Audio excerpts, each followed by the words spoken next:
አምልኮት የጸሎት አዘረጋጎች አሉ። ትንበረከካለህ። የአምልኮት ሲሆን ይሄ ነው። እንዲህ ነው የምትዘረጋው። እንዴት ነው የምትዘረጋው? እንደዚህ ነው፣ ወደ እግዚአብሔር ማለት ነው። ይሄ የአምልኮት ነው። ካህኑ አሐዱ አብ ቅዱስ፣ አሐዱ ወልድ ቅዱስ፣ አሐዱ ውእቱ መንፈስ ቅዱስ ብሎ እዛ የእግዚአብሔርን አንድነትንና ሶስትነትን በሚናገርበት ጊዜ እንዲህ ነው አሊያም እንደዚህ ነው። ይሄ ለአንተ እንገዛለን ነው። ሁለተኛ ሌላ ገዢ የለንም አንተ ነህ ማለት ነው። ይሄኛው ደግሞ ለአንተ ተማርከናል ማለት ነው። ስትንበረከክ የምታሳያቸው ነው። ይሄ ለአንተ ምን ብለናል? ተማርከናል ማለት ነው። ይሄ ደግሞ ካንተ እንቀበላለን ነው። ይሄኛው ወደፊት ነው ወደኋላ ነው? ወደፊት ነው። እንደዚህ ነው። ካንተ እንቀበላለን፣ ካንተ ስጠን ነው።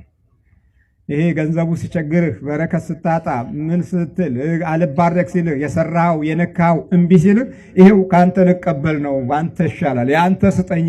ነጩም ይሰጠኛ ተመልሶ ይሄዳል፣ ግን አንተ እጄ የሚገባውን አንተ ባርከው ትላለህ። ከዚህ ደግሞ እንዲህ ታደርግና አስራት ትሰጣለህ። ይሄ እንዲህ ዘርግተሃል አለ፣ እሱ ይሰጥሃል። መንገድ አለው፣ መስጫ መንገድ አለው። ይሰጥሃል። ሲሰጥ አስራት ታወጣለህ። በጎ ትሆናለህ፣ ቅን ትሆናለህ፣ ለሌሎች የምታስብ ትሆናለህ። በጥቂቱ ባለህ ለሌሎች ማሰብ ከጀመርክ ለአንተ በብዙ እግዚአብሔር ያስብልሃል። በብዙ ይሰጣል እኮ አለ። በብዙ ያቅበታል እኮ ደግሞ መስጠት ስፈልግ። አንዱን አረመኔ እኮ ነው ለአንተ አሸክሞ እንዲሄድ የሚያደርገው። ቀላል እኮ ነው ለመስጠት ሲፈልግ። ስለዚህ ይሄኛው ሕሊናዬን ልቦናዬን ማርክ፣ አንተ ግዛ። ይሄኛው አንተን አመልካለሁ፣ ይሄኛው ካንተ እቀበላለሁ። ከዚህ በኋላ ከፍታህ ይጨምራል። እግዚአብሔር ያለውን ፍቅሩንና ጸጋውን ያበዛልሃል። ልብህንና አእምሮህን ሕሊናህን ይባርክልሃል። በጉልበትህ ስትንበረከክበት ደግሞ በጉልበትህ ውስጥ የሚገቡ እንደፈለጉ የሚወስዱህ እንደፈለጉ የሚነዱህ ያቆማሉ። መጸለይ በአንደበትህ ስትጀምር እንደፈለገ የሚያጠጣህ እንደፈለገ የሚያቃዥህ ይቆማል። ለምን? በአፍ ጸለይክበታ።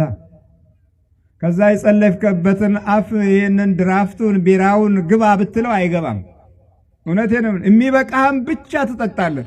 አቁም ይልሃል። እዚች የሆነ ቦታ ላይ ማቆሚያ ያበጅልሃል። ያመሰገናችሁበትን አንደበት ክፉ ኃይል እንደፈለገው አያበላሸውም። ሌላው ያጸለይክበትን አንደበት ክፉ ነገር አትናገሩበትም። ይሄ ሐሜቱ፣ ጥላቻው ምናምኑ የሚመጣው መጀመሪያውኑ በአንደበታችን ጸሎት ስለሌለ ነው። እየሰማችሁ ነው? ጸሎት ሲባል ደግሞ የሚከተሉትን መንገዶች የሚያሟላ ነው። መጀመሪያ ጸሎት ምንድን ነው የሚለውን ስናይ ጸሎት አንደኛ ከእግዚአብሔር ጋር የምትገናኝበት በቃሉ ሳይሆን በልብህ ሲሆን ነው። አባታችን በሰማይ የምትኖር ስምህ ይቀደስ፣ መንግስትህ ትምጣ፣ ፈቃድህ በሰማይ እንደሆነች እንዲሁም በምድር ትሁን። ይሄ ጸሎት አይደለም። ይሄ ቃል ነው። ዝም ብለህ እያወራህ ነው። ዜና እየተናገርክ ነው። ይሄ አይደለም። አሁን የዜናው ጸሎት ነው ያስቸገረን እኮ። ሰላም አላመጣ ያለው፣ ጽድቅን አላመጣ ያለው፣ ፍቅርን አላመጣ ያለው የዜና ጸሎት እየሆነብን ነው። የድምፅ ጸሎት ብቻ እየሆነ ነው። ከውስጥ አይደለም የሚወጣው። እዚህ ምላስ ላይ ብቻ እንደዚህ እንደ ሲም ካርዱ እንደ ሞባይሉ መልስ የሚሰጠው ሞባይል አለ። ብሯን ላጥ ታረግና የቀረህ ትንሽ ነው ትልሃለች። በቃ አንዴ ተሞልታለች። አንድ ጊዜ ስለተሞላች እንደዛ ነው። ስትቀበልህም ታንኪው ትልሃለች። መጨረሻ ላይ ግን ፈቃድ አሰጥህም። ምስጋናዋ ከበላች በኋላ ነው። ሌባ ናት እኮ። እውነቴን ነው የምላችሁ። እና እንዲህ አይነት ነው። እንደዛ መሆን የለበትም። የኛ እንደዚህ አንድ ጊዜ እንደተሞላ ሞባይል መሆን የለበትም። ከውስጣችን ነው መውጣት ያለበት። ከውስጥ በሚወጣበት ጊዜ ተንኮልን በራሱ ትንቁታላችሁ። ቆሻሻ ነው ትላላችሁ። ግፍን ትነቁታላችሁ። መጥፎ ጠባይን ትንቁታላችሁ። ርግማንን ትንቁታላችሁ። ሐሜትን ትነቁታላችሁ፣ ትችትን ትንቁታላችሁ። ከዛ በኋላ የእግዚአብሔር ከፍታ ከናንተ ኋላ ይመጣል፣ ከፊትም ይቀድማል። በዚህ ጊዜ በየትኛውም ቦታ ብትሄዱ የእግዚአብሔር ክብር የሚታይባችሁ ይሆናል። አሕዛቡ ራሱ ከናንተ ይማራል እንጂ እናንተ ከአሕዛብ አትማሩ። አሁን ከአሕዛብ እየተማርን ጉዳችን ፈላ።